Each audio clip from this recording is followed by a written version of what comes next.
Things have started well here at Supermarine, as we sit third in the table after 5 games played. And while our form has been dipping a little bit just recently, we have got 2 big games today. First up against Malvern Town in the Southern First Division South, followed by an FA Cup qualifying round game against Tame United from the division above us. We've also continued recruiting. Dish Cantrout has joined us from Forest Green on loan. He's a defensive midfielder who has a few little tricks up his sleeve, just there to provide a bit of depth, but we'll see some of him. And he comes in alongside his teammate Harry Clark, who is a centre-half, who should be able to develop quite nicely if we give him some game time. Gives us, again, an extra option to out the back. So that's you all caught up. Let's go have a look at the starting lineup for our first game in the league.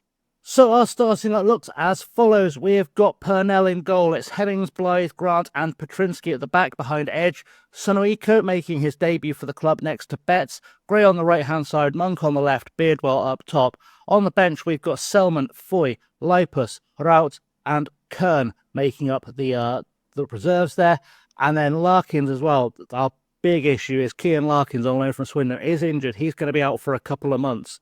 So he is going to be missing for a while, and he's a big player for us. So we're going to have to hope we can make do without him. But Sonoiko, who has come in, a 17-year-old, doesn't look like a bad player, has some big potential. He could easily make this shirt his own. So, of course, for the game, we'll say we're favourites for a reason. We should be, because Malvern sit 22nd in the league as we kick off today. So we'll just tell everyone to make a difference, and hopefully they'll go and do that. Team, of course, we're lining up in that 4-5-1/4-3-3, whichever you like to call it. Malvern are playing a 4-2-3-1. No players I recognise on that team, so that could be a blessing. And there you go, confirmation of the league table. Malvern are rock bottom of the Southern South. As we come out for the game, we are in our yellow kits today. Malvern are in this light blue with sort of crimson stripes. Would you call that crimson? I guess we call that crimson. Plum. I don't know. Colours, not my specialty. But yes, we are playing in yellow despite being at home, which is absolutely fine by me. We've got another dapper manager against us, and we are underway for what should hopefully be a very good game of football, we would like to think. Because, I say a good game of football, good game for us, because we should be able to absolutely smash them. As Gray is over a corner, into the box, looking for a head, can't find it. Sonoiko, our first look at him, goes back to Gray, to Sonoiko again. Across the goal, and Frankie Monk uses his 6'3" frame to get up in the air, head that away. Sonoiko gets an assist on his debut as well. But Frankie Monk opening the scoring after just a couple of minutes is exactly what we needed to see from this team. Really good play between Gray and Sonoiko here on this near side. Just lays it off into space, one touch, dinks it over the top, and Monk heads it past the keeper, leaps like a sow and beats the defenders in the air. And the big man is quite a weapon for us on that far side. I'm thinking I might start trying to teach him to play up top, just so he's able to be a target man if we need one. But for now, we're just doing fine. Hemmings on the ball now to Sonoiko. Back out to Hemmings, who's going to try down the near side. Gives that away, really. That was poor. It was a really poor pass. We've won it back, though. Blythe to Sonoiko to Betts. Betts through to Sonoiko again. Goes out wide looking for Monk. Doesn't quite find him. Hay over the top. And Blythe has been kind of left all at sea. 2-on-1. And we've got very lucky there that Purnell has been able to make a very, very good save in the Marine goal. Because that had disaster written all over it. And it wasn't Blythe's fault. He was just outnumbered. It was just a very quick counter-attack. So another ball again. Hemmings with a cross into the box. Monk with a header over the top. And I'm guessing that's going to be a very short highlight, unless they're going to build a counter-attack. It's Adams in goal for Malvern now. Can they build something here? It's a good long ball, but we've won it in the air with Beardwell. It's gone down to Monk. Betts through Monk again. Through ball for Beardwell. I don't know why we didn't see the end of that highlight. I mean, we obviously didn't score, but that was a frustratingly pointless highlight. I've not edited that at all. It was just a frustratingly pointless highlight, an FM26 thing of a highlight that just went absolutely nowhere. As Gray now on the ball for us, crosses the field. Betts with a dink over the top, doesn't find anything, but it's with Hay now for Malvern. They're going to have a chance to come at us. Monk is getting back to track, which we love to see. Can't quite keep up. Hay's got some pace on him. Edge is there to just sort of help close him down, but he's managed to break through it. Brunt there in our box, and Tumulty has scored against us to put them on level terms. And really, you've got to say this is where it all started, in that Edge and Monk really should have just closed down Hay there. Really should have put both their bodies between him and the rest of his team. But at this level, that's the kind of defensive error you expect to see. I don't think it would have happened at a higher level. And we've been made to pay the price, and we just have to sort of pick ourselves up, get on with it. I mean, luckily, Petrinski's not having a good game, but luckily we do have the option of Foy on the bench to come on and replace him. If he doesn't buck his ideas up, it is bothersome, though, because he is also our captain, and we kind of like our captain to be digging in and helping out in situations like that if we could. So, that is half-time. 1-1 probably isn't a great result for us, or a great half-time for us. Edge and Petrinski, who are both at fault for that goal, really, are the underperformers. Let's try and fire them up, send them back out there, get an early goal, hopefully, because I'm very aware I don't think I've got an adequate replacement. I have got a replacement for Edge on the bench as well, which is nice, but options are limited at this level by only having 5 subs. It does irritate me, because you have to buy those shirts for other competitions. You should be able to use them in the league, is all I'm saying, but either way, up to the hour mark, Sweeney on the ball, almost gave it away to Monk. He couldn't quite get there. Hayes used his pace to keep the possession for Malvern. Has given it away there to Betts. Monk now on the ball, through to Sonoiko, who finds Gray. Gray with a chance here. Should be looking for Hemmings out wide. Does beautiful ball. No look pass and everything. Cross goes over. Can Monk get there? Frankie Monk does. Come off the crossbar. Gray goes back for Hemmings. Hemmings to Edge. Edge with a very wasteful shot from range. Really had so many players between him and the goal, should have passed it. And now it's a goal kick for Malvern, and hopefully we can win this one back and get back up the field. But I think Edge and Petrinski are not going to see this game out, as Beardwell picks up the ball. Betts has gone up to cover for him as the striker. Monk's in there as well, but Beardwell has kind of very selfishly gone alone. I don't think we needed that to be how that played out, to be honest. But yeah, if we can get ourselves back into this game, I'll be happy. But we do need to make some changes. Let's make those changes now. We are going to take off Jamie Edge to replace him with Dishkanter out, who is going to get a debut on camera for us. And then Owen Foy is going to go in at left back as well. Everyone else is looking more or less up to speed. I might look at taking off Gray for Lipus at some stage just because he's tiring. But otherwise, we're good to carry on, really. We are in control of the game, even if we're not quite getting anything from it. We'll go a bit more positive just to try and encourage some attacking play, because we should be able to beat these guys quite easily. It just feels like we need a bit more as Sonoiko and Hemmings go back and forth. Hemmings on the ball, in for Gray, back to Sonoiko, over the top, looking for Frankie Monk. Didn't quite get his jump right, and kind of wasteful, but also positive is what we're looking at here. As Hemmings again on the ball, we are going to make subs after this. So Hemmings over the top, looking for Monk again. Let's make the sub now before that carries on into a goal kick. I think we'll take off Gray because he's looking tired for Lipus. That's probably a wise move.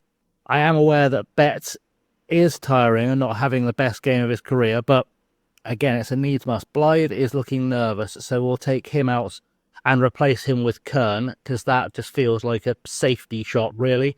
And we've got Selma, but Hemmings is having a good game. In fact, what we could do is we'll put Hemmings up into midfield, which I've not tried this season, so it could be a disaster for us. I haven't actually looked to see what Sonoiko's best foot is. He's a right footer. Hemmings is a very right footer. Let's swap them around. Have Hemmings be the playmaker. And maybe, just maybe, that can be what gives us a bit of a push to get us a second goal and try and win this game, because we should be more than good enough. We shouldn't have any problem winning this game. And I think we've made it look a lot harder than it is, to be honest. Giving away silly free kicks like that doesn't help. But I think we've made this look harder than it should have been. We should be a much better team than Malvern. And as yet, not showing it with 10 minutes left on the clock. It will be nice if we could just find one more goal, which hopefully we will before the end of the game. But I just feel like this is fizzling out to a game with no more highlights. As we watch time tick by, we're just sort of waiting for the players to leave the pitch, and they have. 1-1 was not reflective of the quality gap between the two teams, but it is reflective of our finishing, unfortunately. So we have to fix that. We've got 3 days to fix that, and then we're playing Tame United away in the FA Cup, who, as I said, currently sit top of the Southern Premier Division, I believe that is. We'll have a quick check. I think that's Trident 4. Oh no, they're at the same level as us. They're just slightly further east, which works fine for me. So, fairly even game for the FA Cup. Let's see if we can get it done. So in between games, annoyingly, we've had an offer for Frankie Monk, who I had to put on the transfer list just because he's earning a big wage. I need to do something about the financial damage. We're not going to be too worried about letting Ryan Price go because I think we can safely say he was a mistake. So that's not a big problem for me. But losing Frankie Monk after he's become a big part of our team would be disappointing. But let's go and see if we can beat Teo and if we've still got Frankie Monk when we get there. So big news is we have got an incoming player for today just to help fill out some squad as well. We've got Sanim Sarvari coming in. We'll confirm that and go and have a look at him. So he's a central midfielder. I haven't scouted him. I just thought he looked good. From Afghanistan, who was released by Warsaw, which is an interesting combination of things. But he's got some pace and some determination and some work rate. I'm hoping everything else will pick up. We'll see what he looks like when he properly comes in. But we are here on game day, ready to go. So hopefully we'll have a player who can come into our squads. He doesn't look too bad at all. He'll do for now. Gives us an extra body in there. Okay, I need to go pick a team for this FA Cup tie, and then we will play it through then. So just the one change on the pitch from the last game. I've sent in Sarvari for a debut ahead of Sonoiko. Maybe a bit harsh on Sonoiko, but Sarvari is a slightly better player. If we do a comparison of the two, we'll see that I think we'll see that Sonoiko is not quite as good as Sarvari. I don't like how this is set up down here. We'll use this one. So we can see that ever so slightly on the mentals, Sarvari does edge it. In terms of key midfield things, though, Sonoiko, I'm questioning this now, because Sonoiko is a better passer of the ball, better vision. Maybe we rethink that. Maybe we swap them around. Maybe it's Sarvari gets blooded slowly into the team. We'll give Sonoiko a chance to make the shirt his own. Why not? Why not? We can always bring in Sarvari later in the season once we get a chance to have a look at him, but we'll go unchanged. Unchanged bench, we've just added Valere and Blah because we have two more subs in the FA Cup. Very simple. Let's get this one underway. Sonoiko is lacking match sharpness. It didn't look like it was lacking any match sharpness last time. So, you know, it is what it is. But in the dressing room, again, go out there and impress me. We'll tell everyone to make us proud. As I said, Tame are our equals, more or less, in terms of they are top of the other version of the Southern League Division 1. Don't recognise any of their players, which is beneficial to us for sure. But we're, not far off the top of our version of the Southern League Division 1, so it should be a close tie. It should be a good test for us.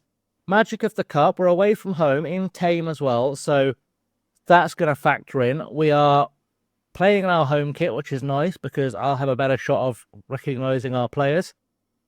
And we're underway. Beard Welter Bet is the kickoff.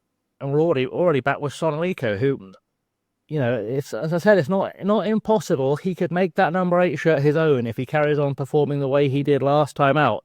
He is playing as a playmaker, which is what he should do best with 13 for passing and vision, to be honest. So could be a good late season player to get in there whilst we're waiting for injuries to come back, as Sonoiko gets the ball forward for Monk, who's cut inside, finds Hemmings with a ball down the lane for Gray. Gray's across, and that's not missed by much, but it has missed. Perhaps a touch wasteful, but early shot across the bow for us against Tame. See if we get any more. So we've got ourselves a corner, Edge to take it. Can he score, or can he set someone up from here, I should say? Finds Frankie Monk, who is at near post, and just steers over.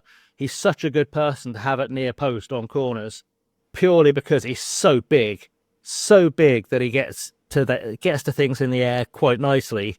And we will be a threat from set pieces this season, which is lovely just because of him. Although we've been cleared there. Grant forward for Petrinsky, who goes into the box looking for Gray, can't find him, and now we're on the back foot as Tame look for a counter. I am a little bit worried because Blythe and Grant have both had offers. I have given them both contract offers from us as well, hoping they'll stay, as we've got very lucky there, still under pressure from Tame. But yeah, it's possible they could also leave. Monk could leave. I could be rebuilding this squad every week. It's entirely possible that next episode we've got 3 entirely new players in those spots. So let's not get too attached to anyone just yet. Players come and go at this level all the time, as Kausa Sowath does the passing. It's a long name, very long name. He's posh with double barrels. Walsh to Walker, Alexander Walker, another posh player. We're playing in Tame, so it's not posh I'm not surprised that we've got posh players, to be honest. And Purnell has gathered it, goes out to Blythe. Blythe finds Hemmings, and we go again. Let's get this going. We have not really got it going terribly far. It went out for a throw-in the end, looking at the mini-map. But, you know, we're doing well. We're doing well. Just let the time tick away, get to half-time, fire the boys up for a second half, go again. And that is half-time. It was largely an eventful first half, I would say. We've been the better team. Keep doing what you're doing. We'll be fine. Jamie Edge is having an absolute nightmare again. It's not going to be long. I know he's a club legend in real life. It's not going to be long before I drop Jamie Edge at this rate, because these performances are not acceptable. Like, he's resting on his laurels a little bit because he's on the coaching team, I think. And that's not how we're going to do things, quite frankly. If he's going to keep playing badly, he's going to stop playing at all. It is how I'll work. I'll replace him. I'll find a youngster that will replace him. He's got a corner now, a chance to redeem himself with an assist if he can pull this off. Gets into the box, looks for Monk. Monk heads it wide again. But that combination, once again, looking very dangerous. And we've also got Petrinsky playing badly now. It won't be long before Foy takes the number 3 shirt permanently as well, as Lewis goes to Stanley. Over the top. Let's win this in the air. We have done. Betts to Sonoiko with a chance to be a creator again. Blythe to Hemmings. Hemmings finds Sonoiko. Back to Hemmings. Back to Sonoiko. Over the top. Bit wasteful because Gray was never going to get there, but he's got it back and he's given it to Hemmings again, and we are looking good down that side as Gray gets tackled, unfortunately. Bit last ditch, and Grant was horribly out of position there, and this luckily has hit the woodwork and Blythe has cleared it, but that could have been disaster for us. That was Grant being half asleep at the wheel, I think. Unnecessary, really, and probably a sign he should come off, because I cannot afford a passenger. As Jamie Edge sets up for a free kick. Can he score from this? Apparently Luke Purnell's gone for a wander at the back of the stand as he hits the crossbar. And that was close. That was very, very close. And I don't want us to be fighting through a replay if I can avoid it. Walsh has got a corner against us. Let's get this clear if we can. We have Monk is there front post, just doing his job defending with being a big man. But unfortunately, Louis Walsh has managed to get the ball away. And we're on the back foot. We've got a bunch of players not performing, and we're going to have to come from behind to get back into this game. And it looks like that's probably going to be on Beardwell for not shutting down that through ball first. And then it's that, I think that was Walsh in there. I couldn't tell. There's too many name tags there to see. Either way, we're going to sub some players now and just try and be better. So, Jamie Edge can come off again. Petrinsky off for Foy. Grant off for Kern. We'll take Beardwell off for Blah. Leave it at that for now. We've still got Valere, Lipus and Selman on the bench as well, just to give us those options. Hemmings is running himself into the ground, but he is by far our best player. So, we will have to make do with it, with him being tired, because he is if anyone's going to make a difference for us, it could be him. Let's go to a cautious and see if we can hit them on the counter. We should have a little bit of pace in this team. I can always chase it later if I need to, but I shouldn't need to, is the theory. Frankie Monk is tiring. Let's go positive. Let's take Frankie Monk out for Lipus, and hopefully he can come on fresh legs, make a difference down this near side. But it does mean we lose that presence in the air from set pieces. But at this stage, we can't really afford to be picky. Well, in fact, I am going to start playing us for set pieces, because we should have been playing for set pieces to begin with, to be honest. We do need to get ourselves a goal, though. If we can get an equaliser here, we should be okay. Apparently, Lipus won't be rushed into taking a corner, which tells me he doesn't really understand the assignment. We've got a player who's got a tattooed number on his back because his shirt's gone missing. 2 minutes to go. Looks like we are going out of the FA Cup in the first qualifying round, which is disappointing because we have not shown up today, to be honest. We've not shown. Sonoiko has disappointed me a little bit after the faith I put in him. And we've got to say that we're not happy with that performance out there and hope we pick up our form and get better next time. Talking of next time, I want to give us a bit of a chance to pick up some momentum. So I think we're probably, just looking at these fixtures, going to come back sometime at the end of October. I think we'll come back for Westbury and Biddeford. Should be a good combination. So if you have enjoyed this episode, do like and subscribe. It all helps the channel and the series out. Leave comments down below. Tell me how you think we're doing. Feel free to make some suggestions for players if you know of anyone at this level who could be good. And for now, I'm going to thank you for watching. I've been Chasing Lamely. I'll see you all very soon. Have a good one.